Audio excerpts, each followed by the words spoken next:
राजस्थान में कांग्रेस सरकार ने इतने जन कल्याणकारी कार्य किए हैं कि भाजपा मुद्दाहीन है। भाजपा के पास सरकार को घेरने के लिए कोई मुद्दा नहीं है, यह कहना है कांग्रेस के वरिष्ठ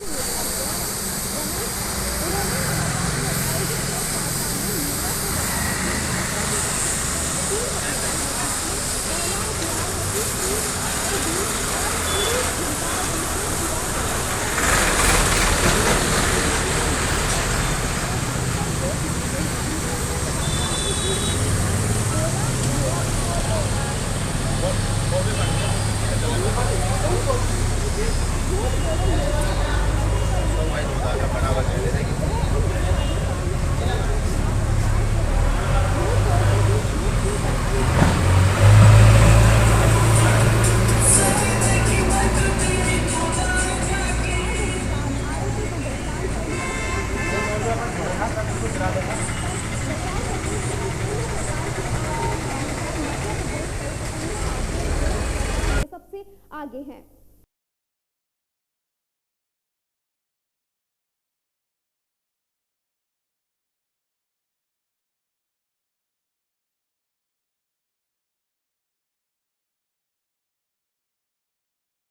पर दिया जा रहा है और कांग्रेस पार्टी की रणनीति इस विधानसभा चुनाव में दो हथियार हैं हमारे पास। एक जो पिछले 5 साल की उपलब्धियां हैं हमारी कांग्रेस सरकार की, जिसका नेतृत्व अशोक गहलोत जी ने किया है।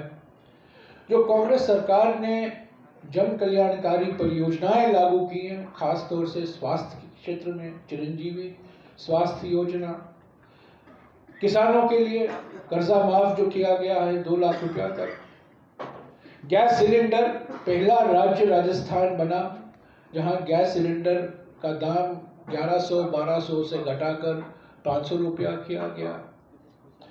लंपी रोग के समय राजस्थान पहला राज्य बना जहां पशुपालकों को मुआवजा 40,000 रुपया दिया गया। तो पिछले 5 साल में राजस्थान शहरी रोजगार गारंटी योजना लागू किया गया, पहला राज्य बना जो शहरी रोजगार गारंटी। ग्रामीण रोजगार गारंटी तो मनमोहन सिंह जी की सरकार के समय से चला आ रहा है राजस्थान में, उसमें भी राजस्थान की बड़ी उपलब्धियां हैं, पर शहरी रोजगार गारंटी के मामले में राजस्थान पहला राज्य है जहां ऐसा कानून बना।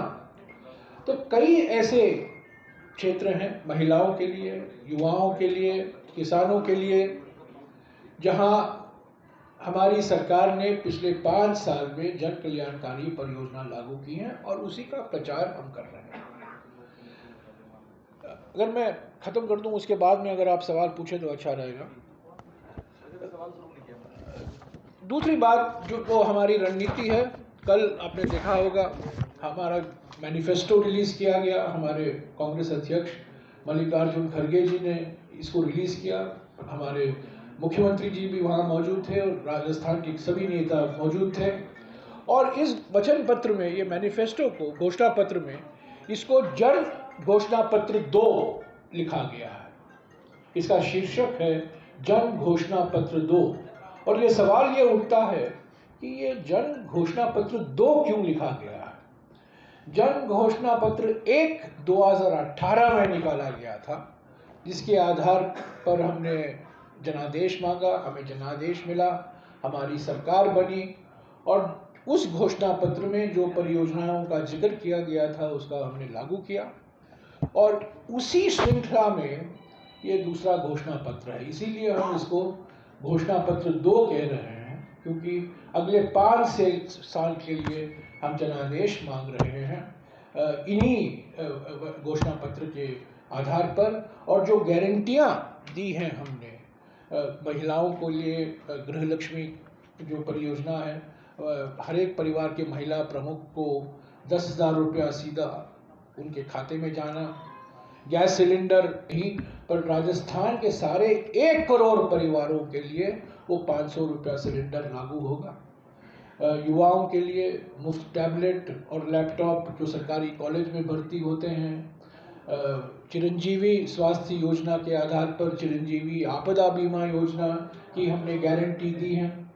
और सरकारी कर्मचारियों के लिए जो ओपीएस, वो पुराना पेंशन स्कीम, हमने लागू किया है उसको भी हम उसको आगे ले चलेंगे, कानूनी दर्जा देकर उसको कानून बनाएंगे, ताकि सबको विश्वास होगा कि कोई इस खिलवाड़ नहीं कर सकता है पुराने पेंशन स्कीम से।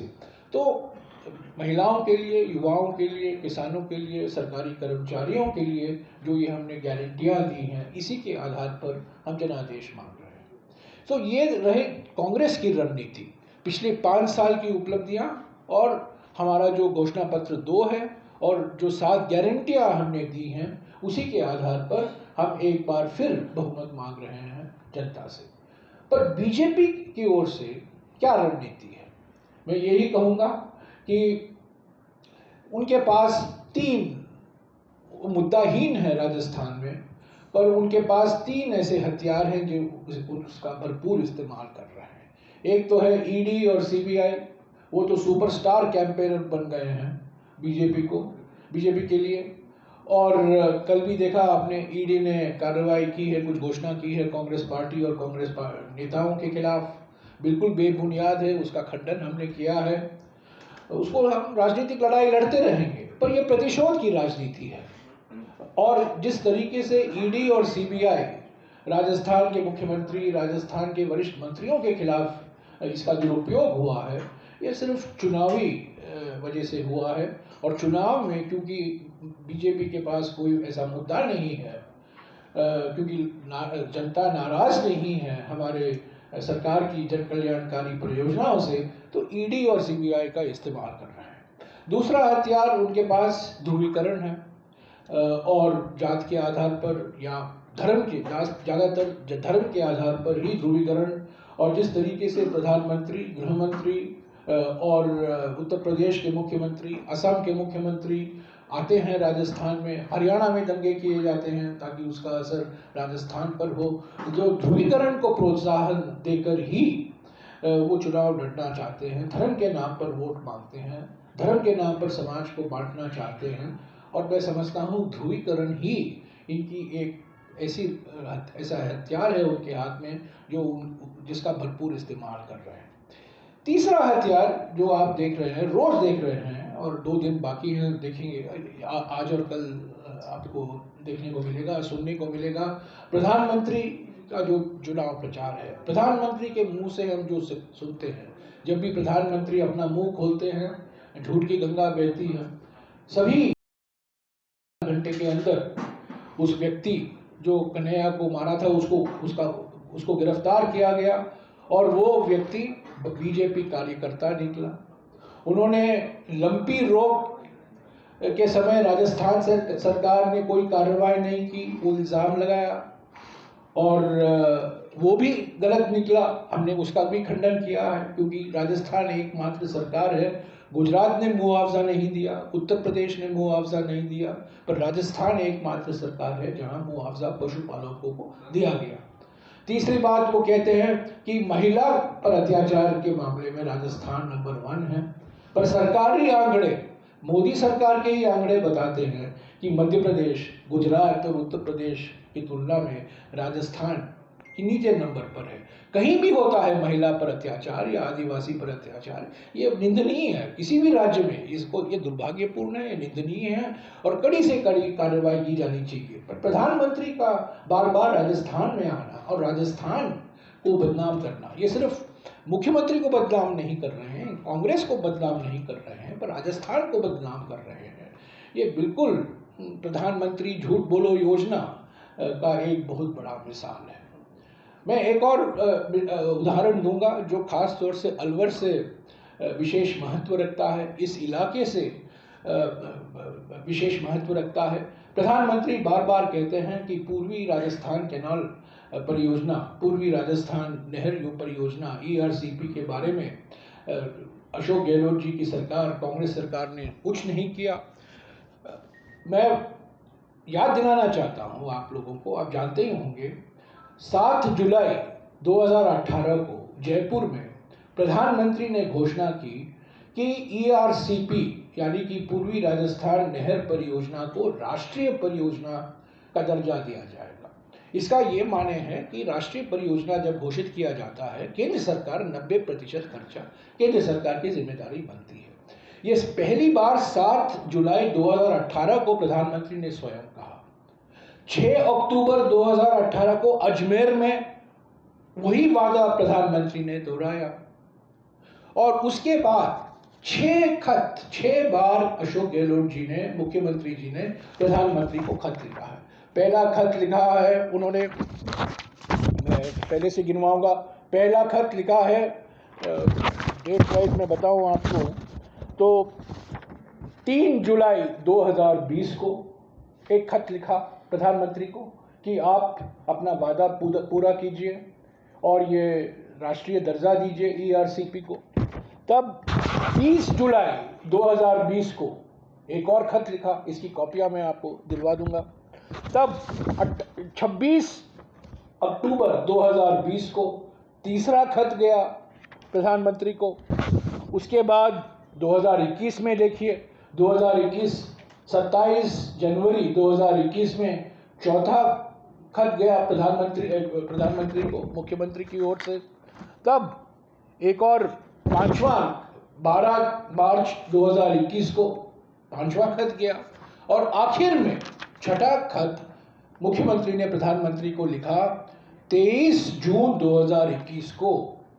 और ये खत एक ही थे कि आप राष्ट्रीय इसको ERCP को जो 13 पूर्वी राजस्थान के ज़िले हैं इनके लिए फ़ायदेमंद होगा, इनकी जो समस्याएं हैं उसको दूर करने में सफल होंगे, ये इसका ज़रूरी है।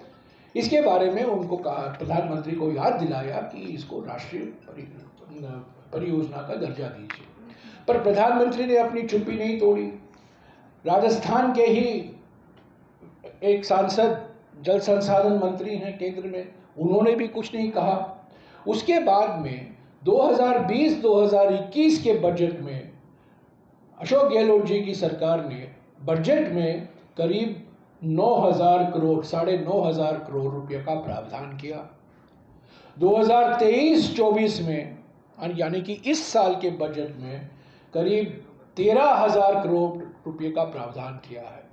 यानी कि पिछले 2 साल में प्रधानमंत्री की चुप्पी के बावजूद, केंद्र सरकार की असहयोग के बावजूद राज्य सरकार ने करीब 22,000 करोड़ रुपया प्रावधान किया है ERCP को राज्य सरकार की बजट में। कुल मिलाकर इस परियोजना में अनुमान लगाया गया है कि 40,000 करोड़ रुपया खर्च किया जाएगा। जिस तरीके से केंद्र सरकार ने 1950 और 1960 के दशक में राजस्थान कनाल परियोजना की शुरुआत की थी, जिसने राजस्थान का चेहरा बदल दिया है, उसी तरह केंद्र सरकार को पूर्वी राजस्थान कनाल परियोजना को लेना चाहिए था, पर यह नहीं हुआ। प्रधानमंत्री के वादे खोखले निकले, क्योंकि प्रधानमंत्री सिर्फ चुनावी जुमलों पर विश्वास रखते हैं। वो जब वो वादा करते हैं उनका कोई इरादा नहीं है उसको पूरा करने का। और यही कारण है कि अभी हमारी कांग्रेस सरकार ने पिछले 2 साल में 22,000 करोड़ रुपए का प्रावधान किया है। काम शुरू हो चुका है और हम वचनबद्ध हैं कि हम, अगर हमें जनादेश मिलेगा, हमें विश्वास है कि जनादेश मिलेगा, पूर्वी राजस्थान कैनाल परियोजना को हम बिल्कुल प्राथमिकता देंगे। सहयोग मिले न मिले केंद्र सरकार से, अभी मोदी सरकार के लिए अभी 8-9 महीने बाकी हैं, इनके सरकार से सहयोग मिले न मिले, हम इसको पूरा कर ही रहेंगे। ये हमारे वचन पत्र में भी गारंटी दिया गया है, हमारे मैनिफेस्टो में भी गारंटी दिया गया है। तो ये रहे बीजेपी की जो रणनीति है, ईडी सीबीआई, दूसरा जो है ध्रुवीकरण, और तीसरा प्रधानमंत्री झूठ बोलो योजना, प्रधानमंत्री के खोखले वादे। इसका मैंने आपको 3-4 मिसाल गिनाकर आपके सामने रखा।